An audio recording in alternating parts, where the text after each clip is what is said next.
Welcome back to your Yankee Chronicle. I'm Abby Peel, your host. In spite of the COVID-19 pandemic, all of our cultural organizations have had to find new ways to continue. Let's now hear from Rebecca Corser and Brick Moltz about a Mink Hills history program coming up. So walking up in the hills, what you find is young forest with some old trees from days gone by. But if you looked 100 years ago, you would see quite a lot of farmland and open land.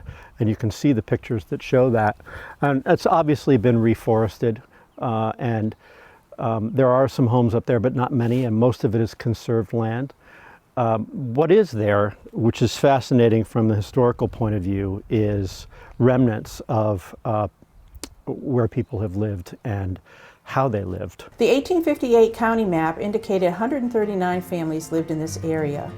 The population decreased to 93 by 1892. And 100 years later, less than 40 families, many who had become summer residents, were located around the periphery of the Mink Hills. At one time, the many farm families living in these hills brought milk, produce, and lumber products to market in the villages of Kentucky, Henniker, Bradford, and Warner. Traveling up there, walking up there with my wife and the dog, we do that all the time, but it's been really special to do this with Rebecca Corser.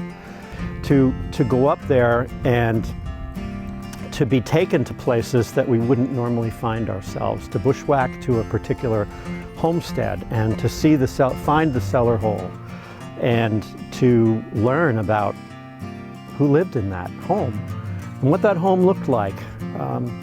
We took a long walk not so long ago, last spring I guess it was, and there were two enormous ancient maples about 20 yards apart, and they would have been the entrance to the yard of this house.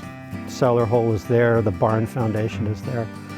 And Rebecca related to us that these are most likely Lincoln trees that were planted in 1865 after the president was assassinated. I get goosebumps thinking about stuff like that, or finding the stairs that lead down into the cellar that are buried under the dirt, or finding a spoon. Our program about the social history of the Minks will be featured April 28th at 7 p.m. To be connected by Zoom, go to the Warner Historical website and sign up. One of the stories you'll be hearing about is the farm site of Asa Harriman out at the Cranberry Bog, which is now Cunningham Pond. Asa Harriman married Sarah Evans in Salisbury, Massachusetts. Sarah's uncle, Benjamin Evans, was an original proprietor of Warner and sold Asa lot number 8, comprising of 60 acres in the 2nd Division of 60s in 1774. His uncle owned other lots in Warner, but Asa may have chosen this site because of access to hay and water, a cranberry bog, and southern exposure at the base of the Mink Hills. They had 4 children, 2 boys and 2 girls. Misfortune befell Asa on March 9, 1794, as he was felling trees. One wonders, was he cutting tree on a day when it was too windy to be in the woods? Or was the snow too deep to move quickly as the tree fell? Sarah stayed on the farm despite being a widow with 4 young children. Her resolve was further tested later that year when her cows did not come home one night and she set out to find them. Sarah, becoming lost, wandered in the forest till she saw the dim light in the house of Benjamin Badger, a neighbor 2.5 miles from her farm. Benjamin escorted her home to her sleeping children, but alas, her oldest daughter Nancy was missing. She had gone out to find her mother and had become lost in the woods.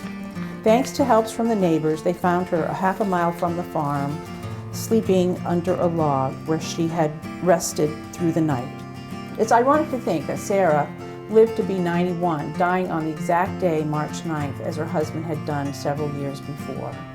This is just one example of the many, many stories about the farm families living in the Minks. If you have any interest in the local history here, or even to relate it to where you are, Rebecca's going to share with you some stories that I'm sure you'll find fascinating and humorous and delightful. It always amazes me how much our historical societies do take advantage of their offerings or even get involved.